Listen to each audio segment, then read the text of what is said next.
And tonight, a 2 News exclusive from a man who lived through a fiery nightmare. Yeah, Phil McSwain was in a ball of fire at the Silver Eagle Refinery several years ago.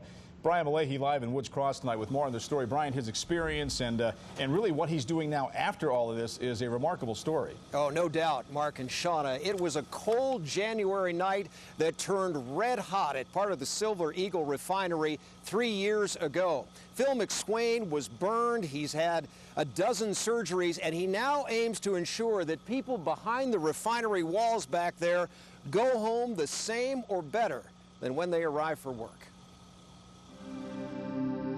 I was lifted several feet in the air. Phil McSwain remembers the day his life changed in a sudden and powerful burst of fire. That occurred January of 2009. 5:30 in the afternoon even. Phil, in the overalls, was smoking in a break area, but smoking is not believed to have touched off this. Did you ever lose consciousness? No, never. I was running through fire. Hard to see. He held his breath to keep from searing his lungs as he scrambled from the plume. And I hit the ground and rolled about 100 feet, leaving a debris trail, and then ended up patting my legs out at the end of it all to finish putting the fire out. Phil looked back and witnessed a tank on fire. I think that the burns were deep enough that my nerves and my face and that were numbed. One of the first to reach him, his brother, then the president of Silver Eagle. Phil could read his brother's expression. A lot of concern. Do you remember the trip to the hospital? I do. As we were going up, I was looking out the window at the fire and the tank that was still burning, and watched the other helicopter come in underneath us. It's just a really surreal situation. The emergency chopper ride was 3 years and 12 surgeries ago. Phil has had skin grafts, skin taken from his arms and legs and placed around his eyes and ears and on his chin and hands. His recovery has been tracked with photos. Phil, days after the fire, and now. Not too tight? Nope. In addition to surgery, esthetician Nicole Kramer gives Phil laser light treatments once a month to prevent infection. Doing okay? Yes. Then microdermabrasion. Tiny crystals remove and a machine suctions top layers of scar tissue. We're thrilled. Feeling good about the way you look? Better, yes. Yeah. So, yes. You should feel great, Phil. You look amazing.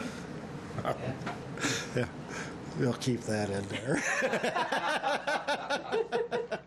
Do you ever think, why me? You know, I've had those thoughts. I haven't really spent a lot of time dwelling on that, because it's just one of those things that if you ask yourself, you're never going to come up with an answer. But Phil says the experience with the trauma and pain has made him a person with more empathy for people in hardship. The experience may also add weight to his words in his new job. Watch for people who are doing things that are unsafe. Phil used to run a refinery lab. Now he is safety leader at the same plant where the fire burned. And in safety presentations to employees and contractors, sometimes more than once a week, Phil shows this video.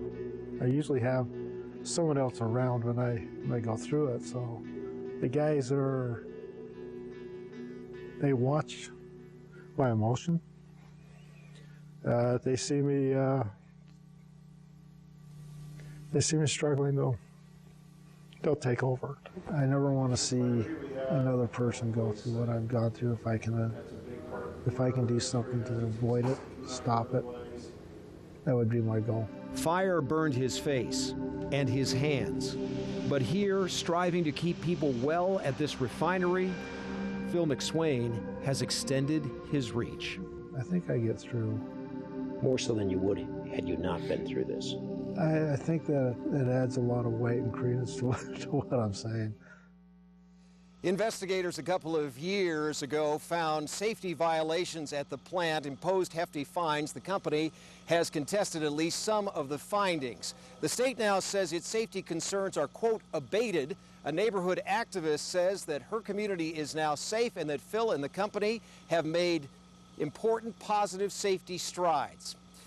Smoking, again, it said, had nothing to do with that January '09 fire, but that cigarette, Mark and Shauna, was Phil's last. Brian, did he say anything about the decision to go back to the very refinery where the accident occurred and keep working? You know, he went back 6 months after this happened. He did not have the safety job right away, but now he walks the perimeter of the plant every day, and he walks through it as well, checking for any possible trouble. Safety is a great concern. It's not been easy. Sometimes he gets a little, you know, he has some strong feelings about what happened, and he has to deal with those, but he's back on the job, and he considers people at the plant family. And you can't help but notice his humility Yep. and his composure when he speaks about the incident. He seems like just an incredible man, Brian. Humility is a good word, Shauna. Also a charming guy. Really enjoyed speaking with him. Thanks so much. What an interesting story. Yeah, great story, Brian. Thank you.